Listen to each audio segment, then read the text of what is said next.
So I drive Volkswagens and they're fucking annoying. They're hard to work on. This is my wagon. I've had it for about, I don't know, 3 years, maybe more. I had a Jetta regular one before this, so I've been driving these cars for about, I don't know, 15 years at this point. Done a lot of repairs on these cars, so I know a lot of tricks. Basically, I live in South Florida and the AC went out maybe 3 or 4 months ago. It's starting to get really hot, and trying to figure out what was going on. Couldn't get the compressor to kick on, so when I went to add Freon in the valve right here, the low pressure side, it wasn't taking it. It was saying it was full. So I had to literally jump start the compressor. Now how I did that, I took an extension cord and I cut it up into 2 pieces, so 2 wires. I took 1 wire off the negative, 1 wire off the positive. There is a switch down here. Here's the alternator. Right under it, there's a switch. You open that up, and there's a green wire and a gray wire coming out of it. You take the ground to the gray wire and the hot to the green, which sounds like it's backwards, but it's not. That will kickstart the compressor. It'll get this cylinder moving, because it wasn't moving.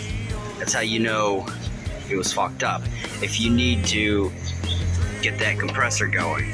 So I did that, and I started adding Freon, but what happened is the switch back here popped off. It like blew, and it was like Freon was coming out of there. I should also say this is a 2001 Jetta, so it's a Mark IV. So that is the pressure switch.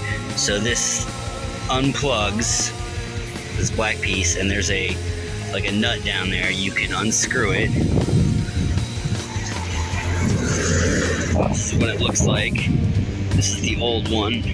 I got a new one for like 10 bucks.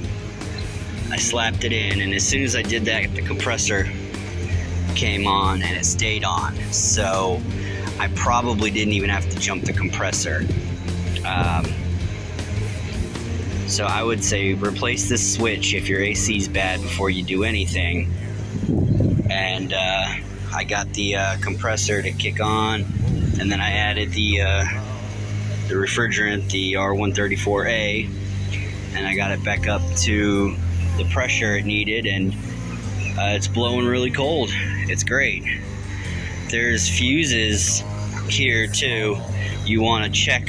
You can open this up and open this up, and there's like 3 fuses right here. They're green. Not the first one, not the second one, but the third one is very prone to blowing. So even before you replace this switch, check this fuse right here, make sure it's good. If that's good, replace the pressure switch. If you have to jump the compressor to try to get the Freon in it, or the refrigerant, excuse me, you can do that. I just showed you how. Jump 1 wire, the negative to the brown, like inside that plug, and then the positive to the green inside this plug right here. It's kind of loose. I still have to reattach it, but that goes down to the compressor down there. That's what powers that. There's also a relay kind of under the battery box, I think, which I believe controls the fans. These fans. That part I think is like $25 or $30, and it's pretty easy to replace. But I would do that after all of this stuff if for some reason the fans aren't kicking on. Alright, hope this helps someone. Peace. Yeah, so this is the extension cord I cut up. I made 2 wires. And you strip the ends till they're bare. and this end, you take one at a time, and that goes to the negative, and then that goes to the inside the little clip where the brown wire would connect. And then this one, you take one end and connect it to the positive, and the other end inside that little clip to where the green wire connects. And that's how you jump start your compressor.